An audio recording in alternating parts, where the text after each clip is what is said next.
I guess just after all the positive momentum this month, just how tough is a night tonight where obviously nothing is going your way and stuff. Yeah, really tough.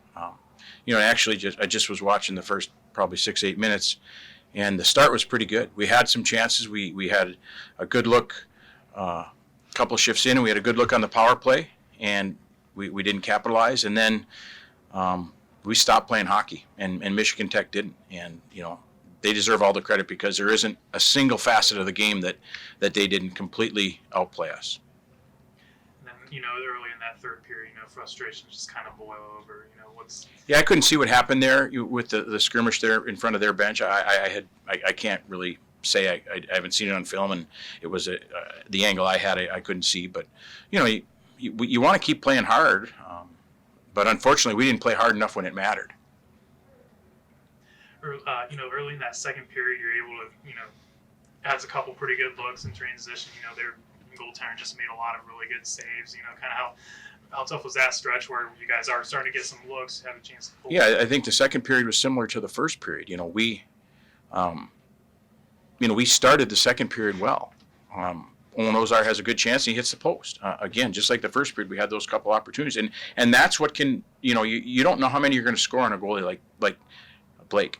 And so when you get your chances to score, you have to really take advantage. And we didn't. And then late in the period they do. And it was just like, it just seemed like we continued to shoot ourselves in the foot at the worst possible time. We'd get a little momentum, didn't capitalize, and then we'd make a play, and it would end up in the back of our net. And I feel really bad for our goalies tonight because we didn't play well in front of them at all. And I'll take responsibility for that. Whether this week's practices, we tried to do the same thing. We felt like we were going to be ready to play here come our last home series of the regular season, but obviously we weren't. So I wish we could go back out and play right now again. What's the message to Cole, because it wasn't particularly? Yeah, I said the same. I said we had to do this last week with Christian, and we did it again tonight with Cole, and it wasn't Cole's fault. Like he made some.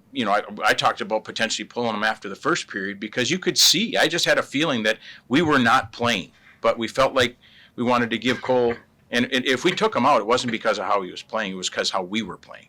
And we felt like we wanted to put him back in, and hopefully we'd start well and it would turn into a game. But unfortunately, it didn't. And going into the third period, it was all right.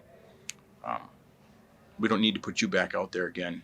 We'll hopefully maybe it'll spark the guys and we'll play well in the third. But obviously, we gave up 55 shots. Like that's a crazy amount of shots for us to give up in a game. Do you feel like you take stuff from this game? Or I don't know. We're like I said, I was just in the process of watching, probably the first 6-8 minutes, and I take that we got outbeat. We got outcompeted. We did not play to our identity tonight in any way. We lost our discipline. We took dumb penalties. We weren't playing the game, and again, we weren't playing how we need to play, but we did in the beginning of both the first and the second period, but we didn't sustain it, and you got to give Michigan Tech credit for that because they obviously were doing things that were not allowing us to continue to play the way we wanted to play.